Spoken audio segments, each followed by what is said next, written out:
dehydrated. Then, as they made efforts to treat him, he had a seizure. Further tests were carried out. These showed that the salt levels in the boy's body were extremely high. Normal blood contains around 140 millimoles of salt per litre, but in David's case the reading was 218 millimoles.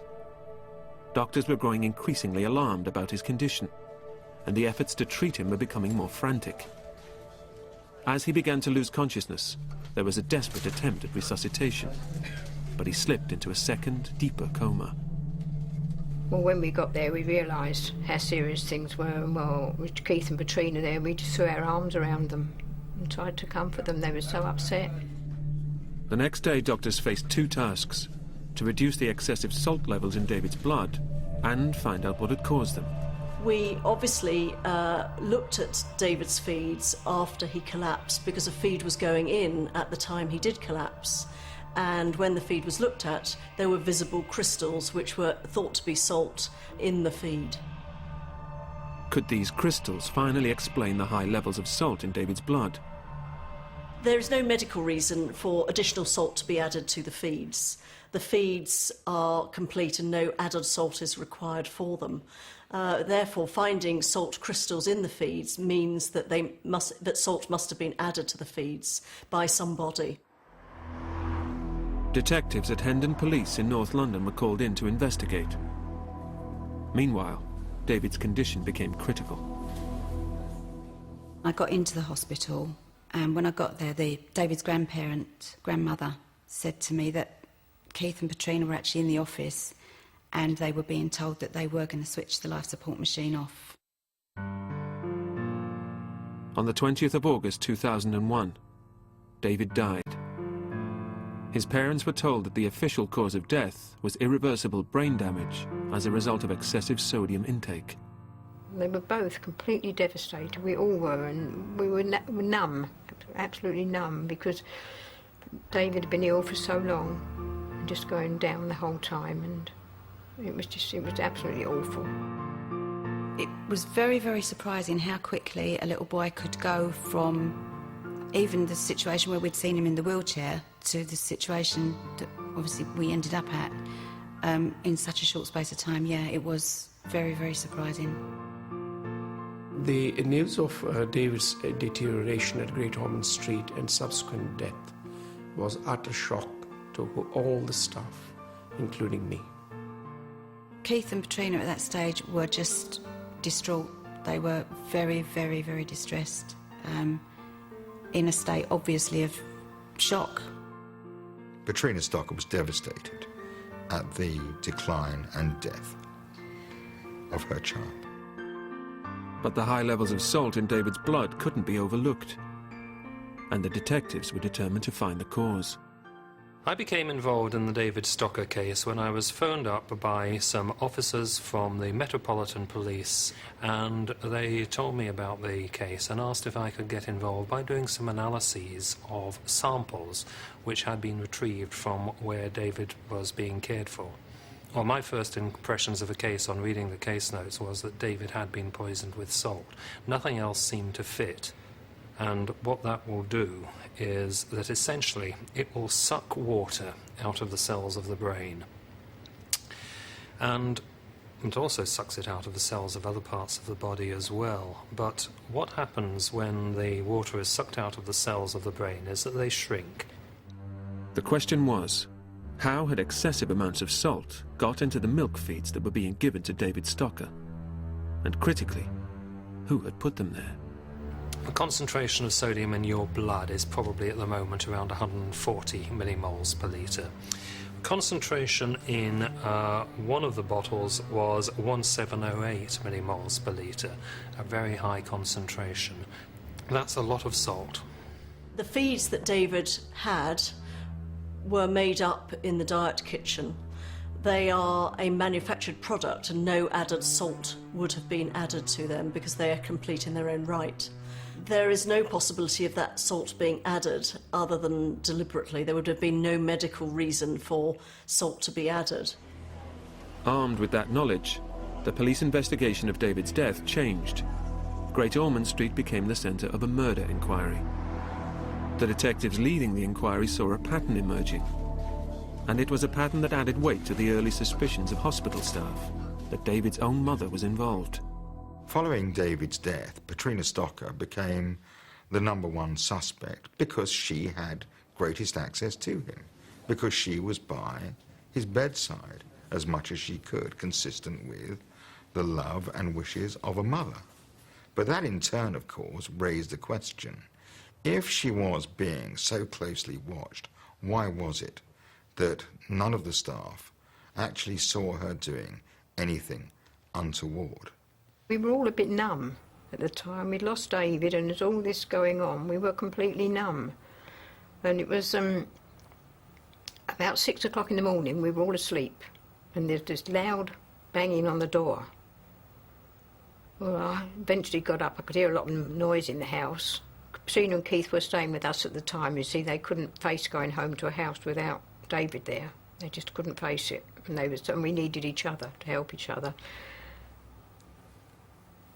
And I remember getting up thinking, what's going on? And the first person I saw was Keith. I said, what's the matter? What's happening? He said, we're being arrested. And I just at the time, whatever for? In September 2001, Katrina Stocker was arrested and taken in for questioning by police. She was later remanded on bail until the start of her trial in 2005.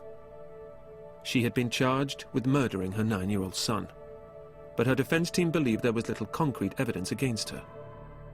It was never actually seen, nor was it proven through direct evidence, observation evidence, that Katrina Stocker was contaminating her son's samples.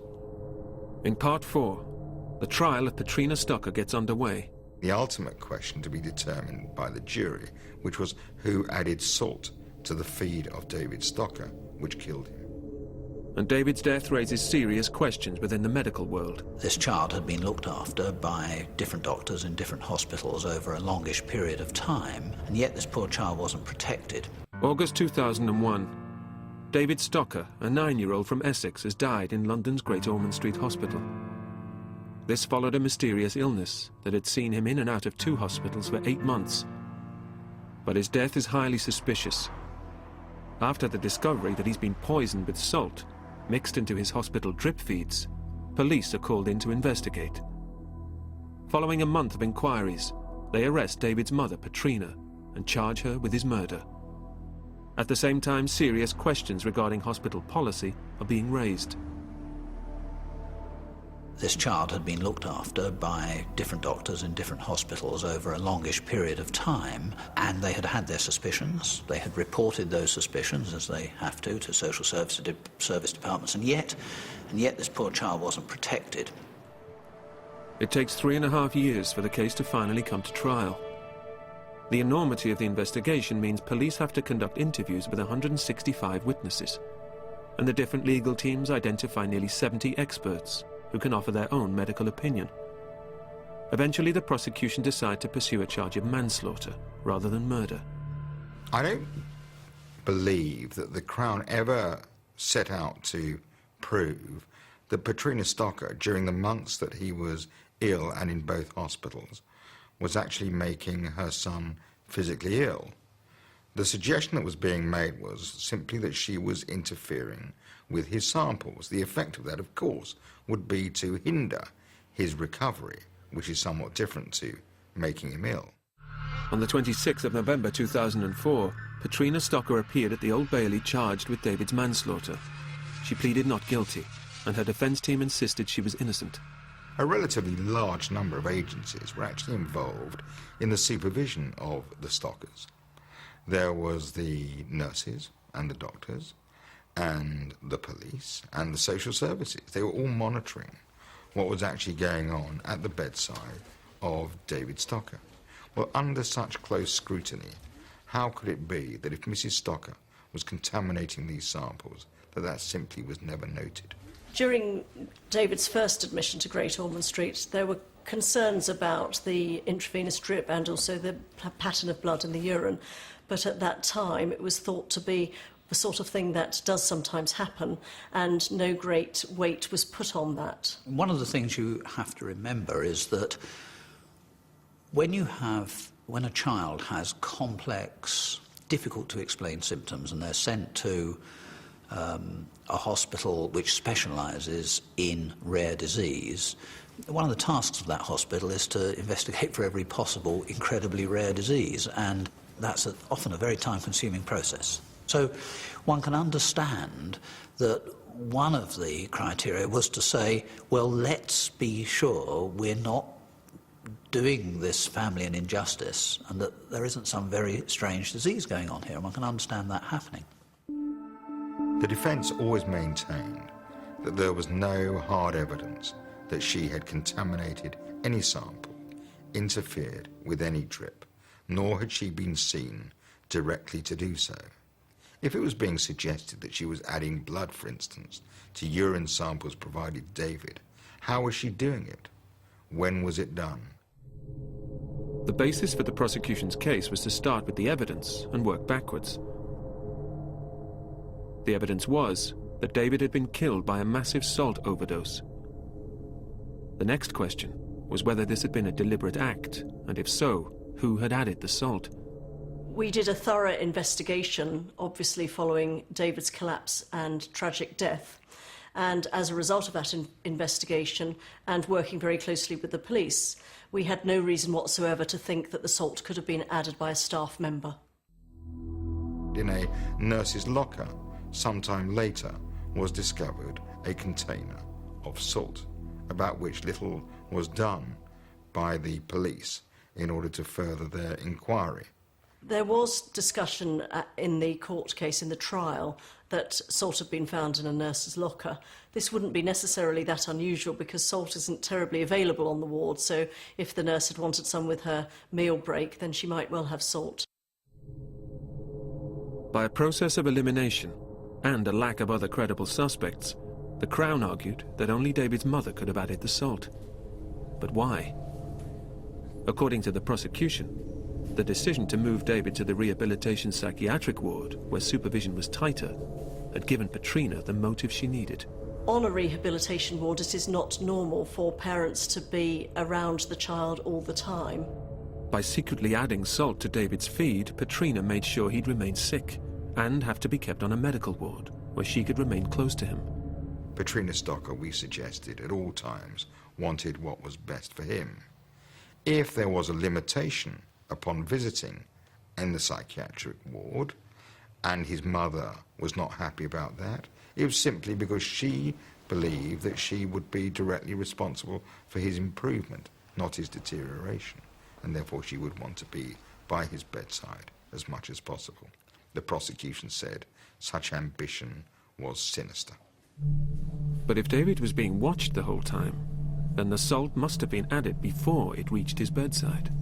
At that time, just like other hospitals around the country, we did not have a lock on the fridge that the feeds were put into, and we weren't using tamper-proof tops for those bottles.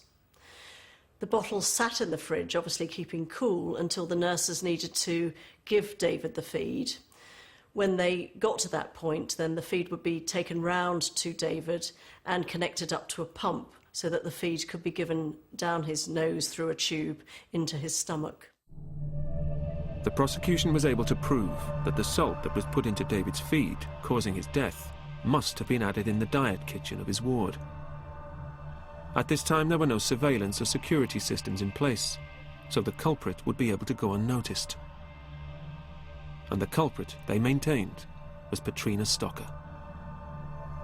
The jury was also told of a previous incident some years earlier where Petrina had been suspected of tampering with her own urine sample by adding sugar to it. Petrina Stocker's defence was that she simply was not responsible for the death of her child. Namely, she didn't do the act that led to the child's death, which was the addition of sodium, salt, to the child's feed. The defence simply relied upon a lifelong and age-old assertion, which was that this was for the prosecution to prove by admissible evidence that she was responsible for the death of the child through the administration of salt. And the state of the evidence being what it was, the defence always contended the prosecution couldn't do that. But the jury were convinced, After hearing from 100